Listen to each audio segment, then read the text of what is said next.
Presiden Joko Widodo emosi. Hal ini terjadi saat pertemuan Presiden dengan pemimpin redaksi media massa di Istana Merdeka Jakarta, Rabu kemarin. Presiden Jokowi mengaku jengkel dan emosi terhadap fitnah yang mengaitkan dirinya dengan PKI atau Partai Komunis Indonesia. Menurut Presiden, dinamika politik belakangan ini bisa saja terjadi jelang pemilu 2019 mendatang. Hal ini kemungkinan dilakukan oleh orang yang berkuasa atau yang terganggu kepentingan bisnisnya dengan kebijakan Presiden. Jokowi mengatakan saat PKI dibubarkan masih berusia 4 tahun, lahir jelas, orang tua jelas. Silakan dicek, hal seperti ini hanya menghabiskan energi. Nada bicara Presiden Jokowi bahkan sedikit berubah ketika berbicara mengenai penegakan hukum. Presiden mengatakan organisasi yang bertentangan dengan Pancasila, UUD 1945, Bhinneka Tunggal Ika, dan NKRI tidak bisa dibiarkan. Presiden dipilih oleh rakyat berdasarkan konstitusi dan akan tetap berpegang pada konstitusi.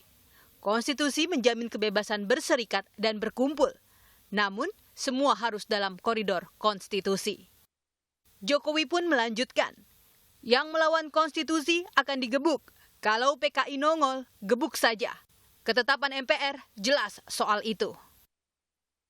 Yang menarik, kata yang dipilih Jokowi saat menyebutkan pihak yang inkonstitusional adalah kata gebuk. Kata ini pernah dipakai mantan Presiden Soeharto ketika membahas hal yang serupa kepada sejumlah pemimpin redaksi media massa yang menyertai kunjungannya ke Yugoslavia dan Uni Soviet pada 13 September 1989. Soeharto mengatakan, kalau tidak melewati konstitusi, ya saya gebuk, karena harus menertibkan konstitusi. Orde Baru sudah bertekad melaksanakan kemurnian Pancasila dan Undang-Undang Dasar 1945. Berarti secara konstitusional. Di luar daripada itu, jangan tanya. Seorang pemimpin politik sampai jenderal, saya katakan, saya gebuk. Makna kata gebuk dipilih untuk memberi kekuatan untuk penegakan hukum.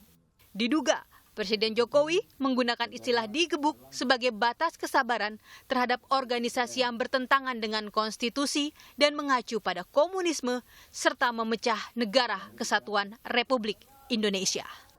Tim Liputan Kompas TV.